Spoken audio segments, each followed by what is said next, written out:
Rick, we're back together again, man. I thought we'd do a show about aligning with how life shows up. What are your thoughts? Take it away, brother. Yeah. Let's hear what you got to say on it. I've got a lot to say about that. The pandemic has been a great opportunity to really practice acceptance for me, and some folks I've talked to. It's also been one that is provided that same opportunity for them. And years ago, I made a commitment to do what I can to minimize the suffering in my life.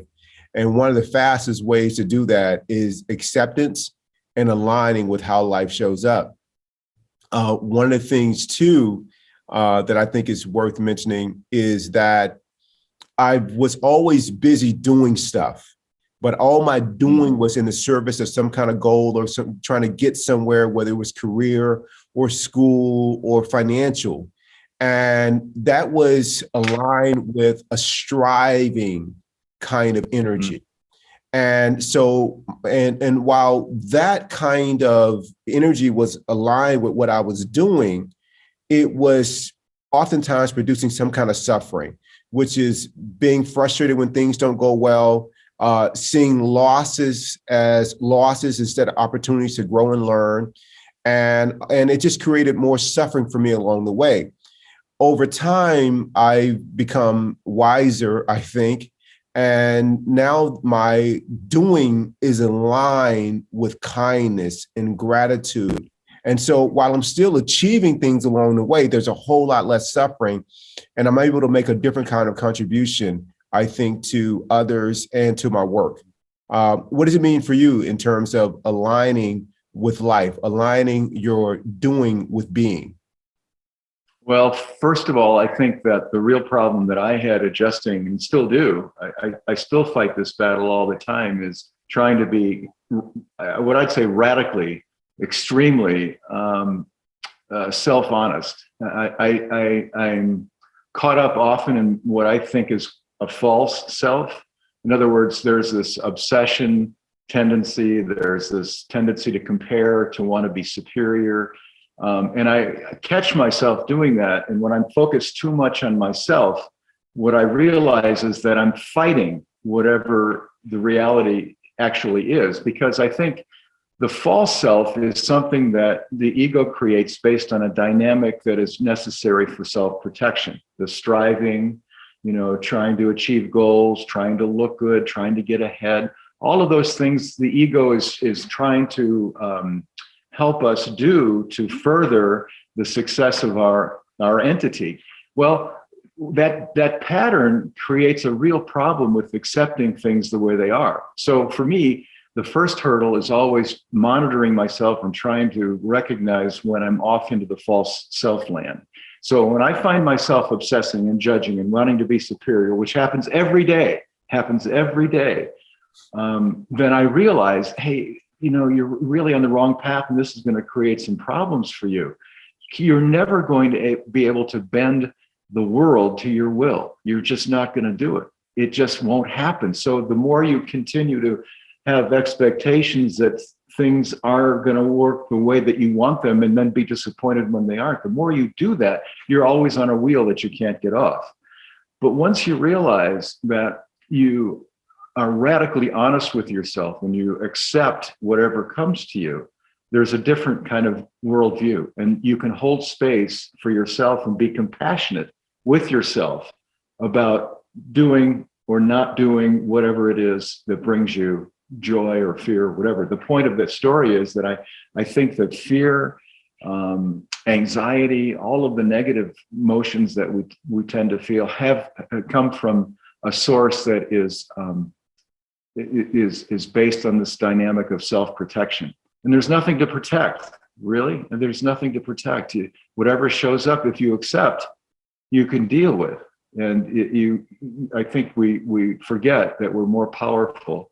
And when you're in the false self, you can never get past that idea that you're afraid, or that you've got to have something different than what you have. Yeah, I completely agree, Rick. I mean, you said it so well. And I lived a lot of my life, most of my life in that false self and the ego.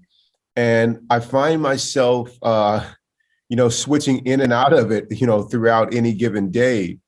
And the moment that I feel the suffering coming on, it's like you said, it's my cue that I'm in the ego, I'm in the false self, because suffering is such a close partner to the ego that's my tail.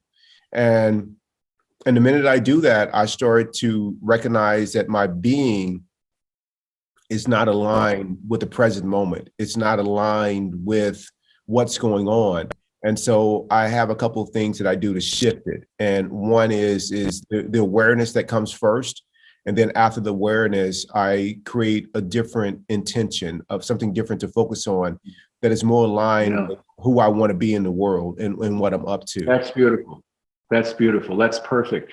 Yeah, the thing with the false self is that what happens is we forget who we really are. The human being without that false sense of self, we're basically our heart. We're awareness of goodness. We're awareness of our own personal joy of existing. And that's who we really are. We have the courage to see things in a different way. When we're in the false self, that courage is lost because we're in this dynamic of competing in the world and doing other things that cause us to be protective of ourselves. But if we see things the way they really are, and we have that courage, then whatever we see, we can hold in compassion, including compassion for ourselves, accepting what it is that's out there. And we all have limitations. And part of the problem with the ego is it keeps wanting to forget and ignore the limitations. Well, once you accept them, that leaves a lot of space. It creates space for who you really are, which is that tender, kind, forgiving openness to other people that the ego wants to prevent, because it's fearful that if you open and you are tender and you are kind and you are forgiving, you'll be weak and destroyed. And that's nonsense. That's just the opposite of what really happens. Yeah, in my opinion.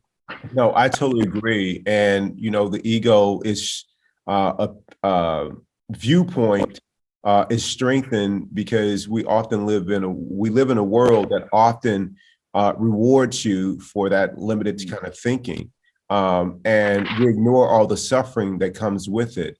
But once you become present to the suffering that comes with that kind of thinking and that kind of mindset, you can realize that it doesn't have to be either or; it can be both.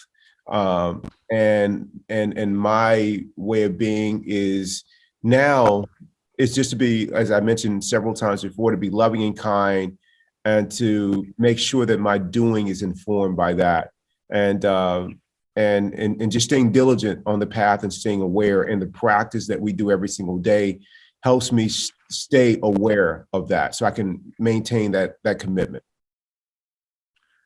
Yeah, I think, it's if I can just take a minute for what I've sort of found out for myself and may help some of the viewers, is that, there's every human being is sort of run by layers of the brain.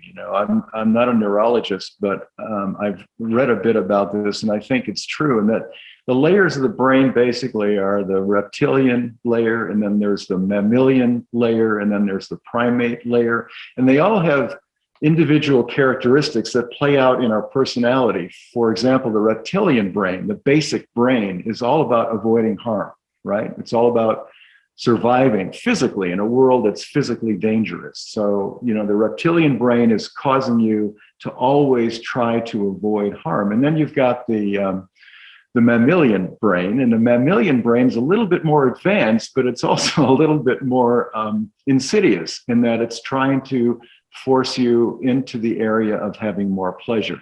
Okay, so the reptilian is avoiding harm, physical harm. The mammalian is there to enhance pleasure.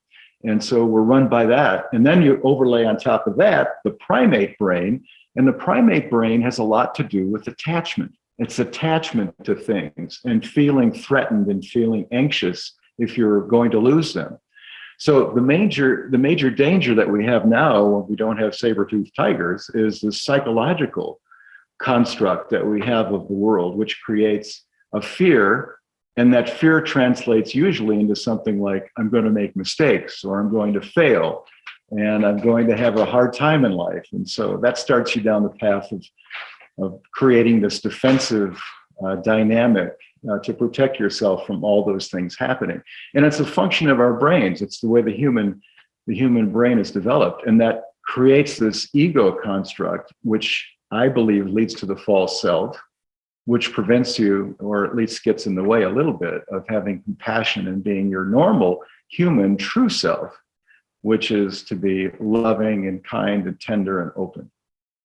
Oh, I totally agree. One of our friends, it'll be interesting, Brian, to tune in and share, because Brian is a brain and spine doc.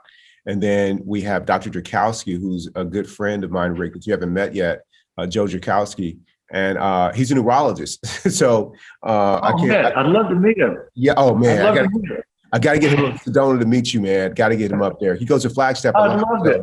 So we'd have to get Joe to stop by one time on his way. So, but I love his take, Rick. But I think that's it, man. The path is, overcoming that biology learning to bend it and inform it by your conscious self, your loving, kind, and vulnerable self that you mentioned, having that inform our actions and things like that, and not seeing everything as a threat to our well-being or a threat to our attachments. But I mean, one of the things that helped me too with that, Keith, is that we have to realize it's universal. It's not just something that happened because of your childhood or because of something that happened in your life. It's universal. You're kind of born into it. So, there's this thing that you're feeling, the false self is feeling, okay, I'm not okay. I got to do something to protect people from knowing that I'm not okay. When the reality is you're perfectly fine. You are right the way you are if you just leave it alone, but we can't. And the human drive will never let us do that. So we become fixated on things like food and sex and desire and escaping with booze or drugs or whatever, money, possessions, all of those things start to take a toll on us. And we get to the point where, holy cow, after you've done a lifetime of that, you still feel empty and you still feel like you're a little bit out of things. And that's because you're into the false self and you haven't spent much time really considering that none of that really matters. And I think in my experience too, I think the more unmet needs you have throughout your life, the more need you have for wanting to be tender and kind and loving, and the less that you get of that coming back, those are unmet needs. I think that creates more of a need for approval, more of a need for escape, more of a need for material possessions, more of a need for money. And I think that's all about security. You're on the rat wheel of trying to find security. And anyway, the point of it is, when you find yourself in that mode, and I do too, I want to buy a new couch, and I was thinking, maybe I want to buy a couch because I want the experience of feeling powerful. I can put the dough on and the couch shows up, and boy, aren't I something. So I have to look at that. Do I really need a new couch, or does my ego want to have a power play that shows that I'm still powerful and a player, even though I got all the gray hair? So, you have to be mindful of all that stuff in your life because it gets in the way of being happy. That's the bottom line. It's untrue, first of all, that that you need to be superior to anybody, or you need to obsess, or you need to compete. All of that is untrue. That's a false construct. You're in that.